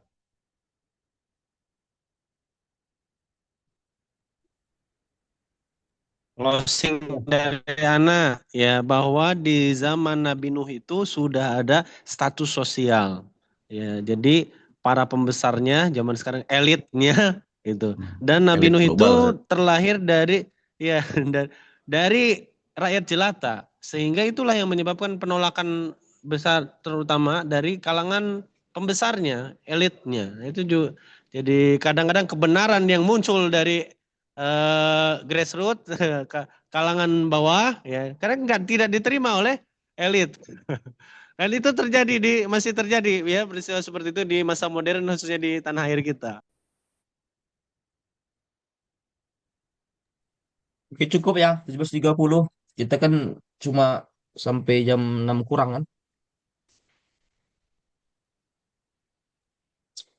Saya simpulkan aja ya.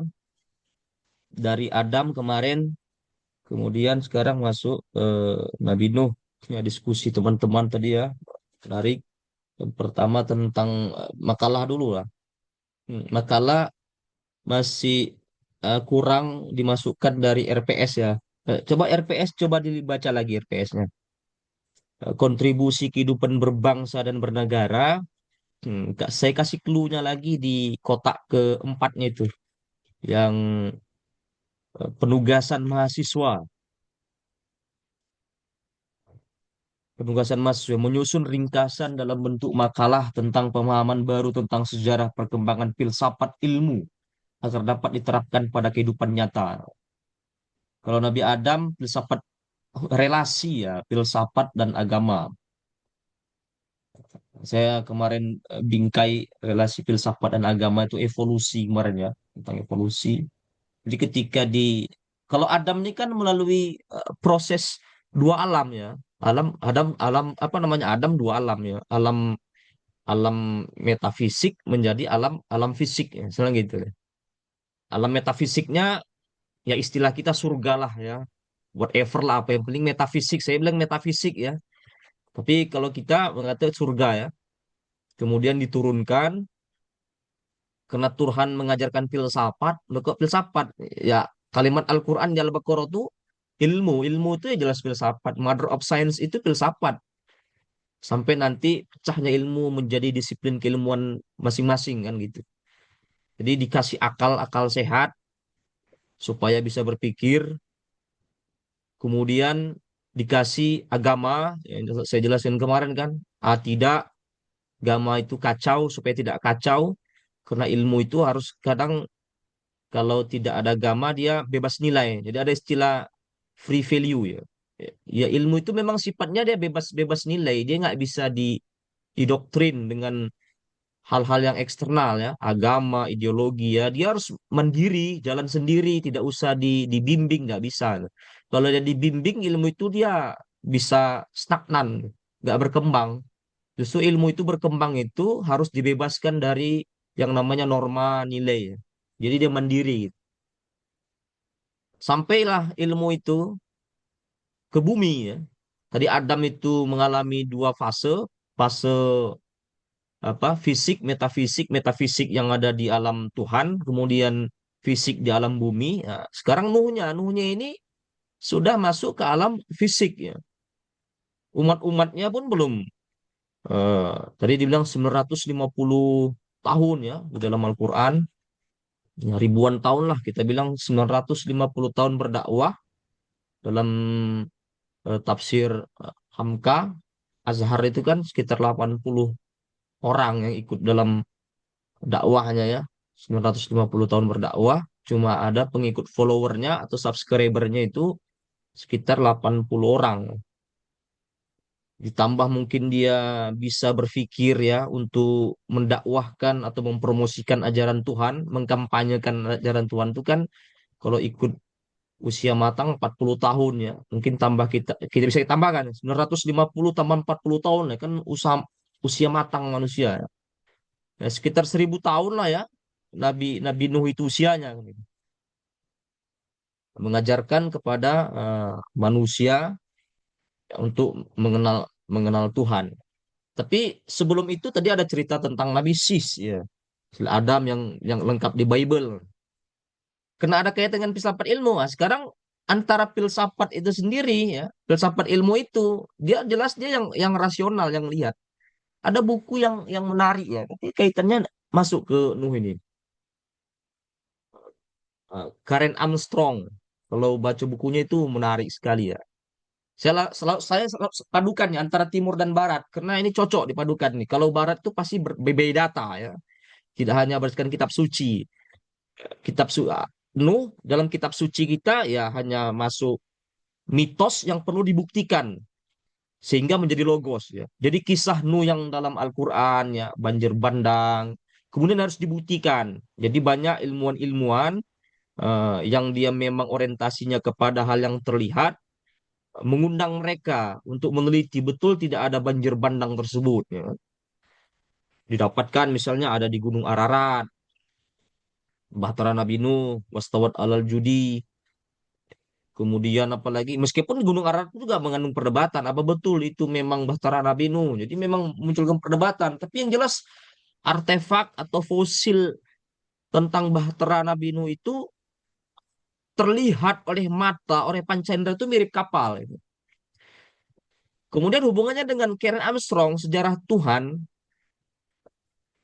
ada di surah Nuh. Jadi buku Karen Armstrong tentang sejarah Tuhan. Jadi tidak hanya manusia juga berevolusi, Tuhan juga berevolusi. Coba. Tuhan juga berevolusi. Itu. Jadi manusia itu mentafsirkan Tuhan itulah evolusi Tuhan. Jadi gitu manusia itu kan begitu. Setiap zamannya Tuhan itu berevolusi. Nah, itu diceritakan di buku Karen Armstrong itu. Dia menceritakan semua agama ya. Tapi khususnya itu agama tiga samawi itu ya, agama monoteis. Yahudi, Kristen, kemudian Islam. Ini kan agama-agama monoteis. Meskipun kalau dia nggak cukup ilmu bilang enggak, tidak Pak, itu Kristen tuh Trinitas tidak. Coba lihat sejarahnya. Kapan dibilang dia Trinitas itu ya Konsili Nisea. Sebelum itu ya ada monoteis ya. Karena Musa itu Yahudi, kemudian Isa itu Kristen, kemudian Muhammad ini kan tadi apa istilahnya nasab. Nah ini kan satu satu satu kalau di tracing tadi kan mesti satu satu apa dia satu line lah ya kan. Musa Yahudi, kemudian Isa Kristen, Muhammad itu Islam. Di buku Karen Armstrong itu sejarah Tuhan itu menunjukkan bagaimana evolusi Tuhan. Di surah Nuh ini awal mula itu revolusi Tuhan. Jadi manusia ini kan hakikatnya ketika dia sudah diturunkan ke bumi, yang awalnya Adam itu langsung melihat Tuhan satu, ya karena dia kan mengalami fase dua alam.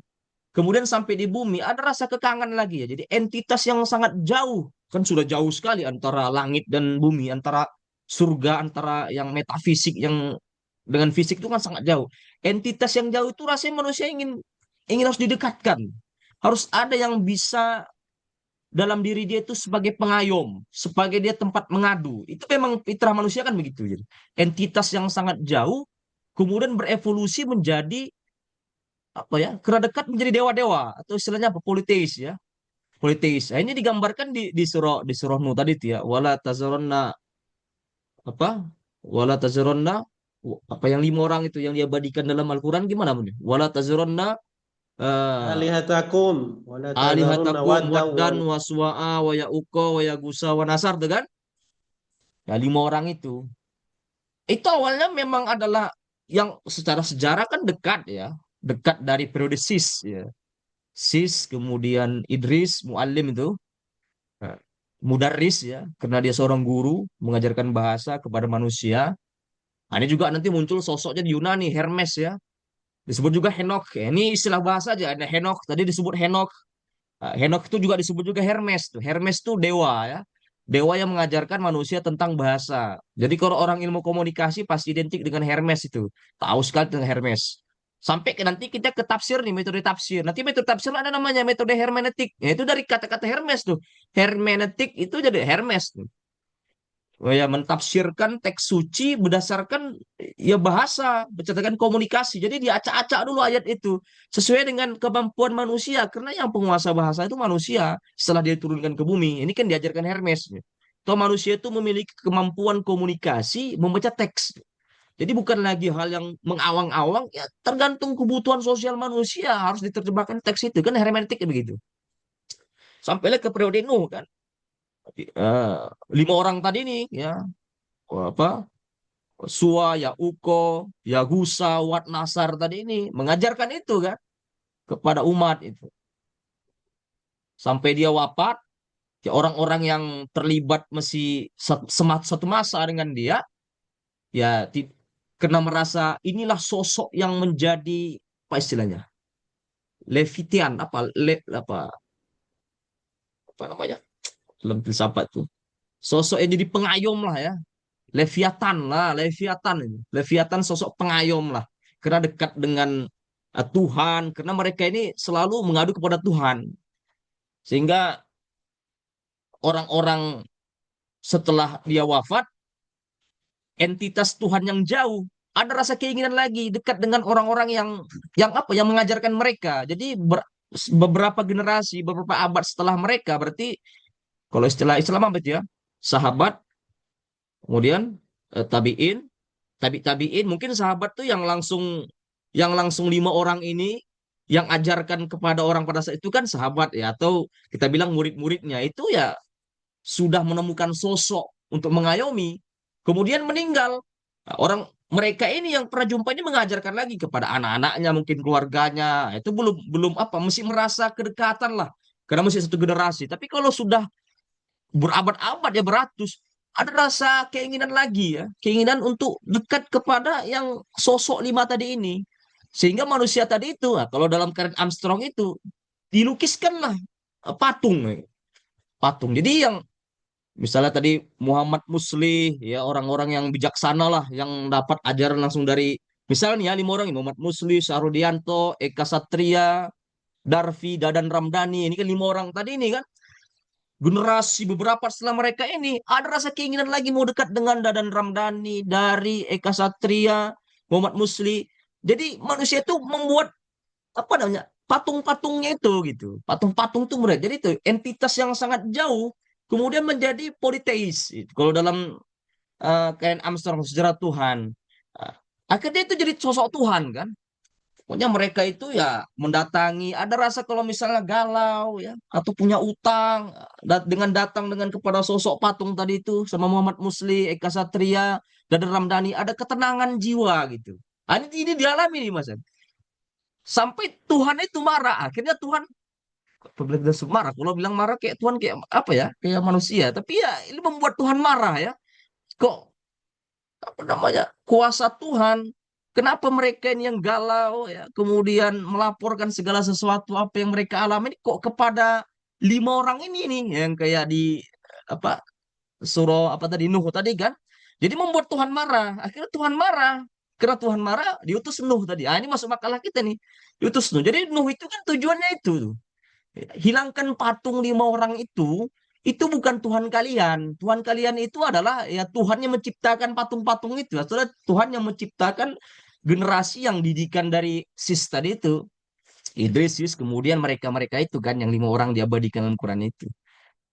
Sampailah 80 orang, ya lebih kurang, termasuk 3 orang di situ ada anak-anaknya, masuk ke dalam bahtera Nabi Nuh kan. Dan sampailah peristiwa banjir bandang yang sangat fenomenal ya. Dan ini banyak ya, banjir bandang itu juga banyak dalam sejarah itu. Ada misalnya yang ditulis oh, Plato. Plato juga menulis tentang banjir bandang. Cuma memang kronologi sejarahnya ini lebih lebih lebih muda ya. Buku yang ditulis Plato tentang banjir bandang itu lebih mudah dibandingkan kisah Nabi Nuh. Kalau banjir bandang di Plato itu di bukunya Dialog Plato itu tentang diskusi 4 orang ya, termasuk gurunya Plato di situ ada Socrates ya. Kemudian ada Critias. Nah, ada berapa lagi? 4 orang, 2 lagi siapa itu? Tentang ada suatu peradaban yang pernah maju. Nah, kita bilang ya bisa jadi peradaban Nabi Nuh ya. Karena transportasi pertama yang dibuat seorang nabi itu kan tadi teknik perkapalan itu pernah ada. Kemudian karena penduduknya itu jauh dari Tuhan, maka peradaban itu hilang, disapu oleh banjir bandang. Itu dalam buku Dialog Plato itu apa namanya? Eh, Atlantik. Dia ada namanya Atlantik, ada benua Atlantik. Kalau dari di Indonesia kan diteliti lagi sama orang Barat tuh, di Indonesia dibuat Sundaland ya. Sundaland juga pernah dipromosikan di Sundaland itu. Jadi pernah peradaban yang pernah pernah ada yang luar biasa maju, kemudian tenggelam ya. Jadi Sundaland ini benua yang sangat besar sekali ya, menghubungkan beberapa negara, bukan hanya negara lagi ya, benua-benua.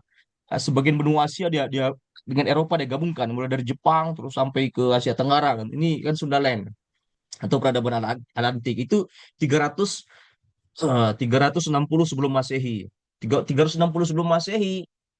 Jauh sekali itu bukan Nabi Nuh ya. Jadi kisah ini lebih muda itu. Tapi cerita ini Socrates kan punya guru lagi itu. Apakah itu memang ada di peristiwa Nabi Nuh kemudian dituliskan di masa Socrates? Itu tidak tahu juga. Ya, jadi 350 itu kira-kira Nabi siapa itu? 350 sebelum Masehi. Ibrahim ya tidak terlacak sejarah ya. Ya tadi kalau dibilang Ustaz Adi Dayat ke sini ada berapa 3 generasi itu kalau kita baca ya, budaya Timur Tengah itu memang budaya tulis menulis itu sangat sangat sangat apa ya, sangat sangat tidak terkenal budaya tulis menulis. Karena Timur Tengah itu budaya mereka itu bukan tulis menulis tapi hafalan, hafalan. Jadi hafalan tidak perlu tertulis. Kalau budaya orang-orang yang di Barat, ya, itu mereka itu adalah yang tertulis. Ya. Jadi yang tertulis budaya mereka itu kayak yang tertulis. Ada buku yang menarik kan? Literate, unliterate. Unliterate itu adalah budaya Timur Tengah. Budaya hafalan dengan itu siapa namanya? Walter Jiong. Ya, ada penulisnya namanya Walter Jiong. Judul bukunya Literate, Unliterate. Ya, unliterate itu ya budaya Timur Tengah itu ya tidak budaya tulis menulis, tapi budaya hafalan ya, budaya hafalan. Saya rasa itu Ini yang ingin saya sampaikan ya. Silakanlah di closing statement ya. Mudah-mudahan tadi Gistil kesimpulannya mengenal semuanya. Silakan di closing statement. Baik, Makalah. terima kasih banyak Ustadz Dr. Zakaria Husin Lubis. Insya Allah untuk closing bersama dengan Ustadz Asrul. Insya Allah, Ustadz. Baik, jadi tadi perdebatan sejarah karena Al-Quran dan tadi dibilang tradisi Timur Tengah itu ada tradisi verbal, memang literasinya tidak terlalu dalam zaman-zaman Nabi. Sehingga menjadi pertanyaan bagaimana bisa ada nasab dari Nabi Muhammad sampai Nabi Adam, itu sebuah pertanyaan besar juga. Satu, poin pertama. Poin kedua, mungkin kita tidak terlalu, terutama saya pribadi tidak terlalu tertarik untuk membahas Nabi Nuh secara kajian sejarah, kapan, di mana, bagaimana, tapi lebih menarik untuk tafsir kita adalah angle tentang ilahiyah, pesan ilahiyah dalam Al-Quran untuk Nabi Nuh ini, untuk kita gali sama-sama.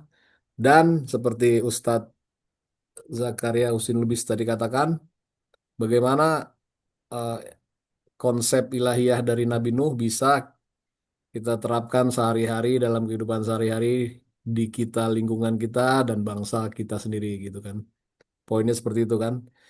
Karena semua tafsir-tafsir Quran itu kan untuk hidup kita pada dasarnya kan. Untuk hidup kita sekarang dan yang akan datang seperti itu. Bukan sebuah kitab sejarah yang untuk dibacakan sejarahnya, tapi lebih kita gali untuk kita tafsirkan apa manfaatnya pada kehidupan kita dan di dunia dan eh, di akhirat nantilah. Seperti itu. Itu saja mungkin Ustadz-Ustadz semua. Terima kasih banyak atas perhatiannya. Mudah-mudahan kita sama-sama belajar nih. Terutama kita belajar banyak dari Ustadz Zakaria Silubis yang membawakan kuliah tafsir peradaban Islam dari konteks tafsir Al-Quran tapi Pak. Kalau kajian sejarah tentunya sudah cukup banyak ya kita belajar dari SD. Tapi ini konteksnya tafsir Quran gitu kan. Angle-nya tetap dari Quran. Itu saja. Oke, kalau gitu dipoto ketua kelas, disimpan sebagai dokumentasi. Sudah dihitung ya? Ustaz, sudah Ustaz, Sudah. sudah Ustaz. Oke, terima kasih. Assalamualaikum warahmatullahi wabarakatuh. Waalaikumsalam. Waalaikumsalam Waalaikumsalam. Waalaikumsalam Waalaikumsalam warahmatullahi warahmatullahi wabarakatuh. wabarakatuh.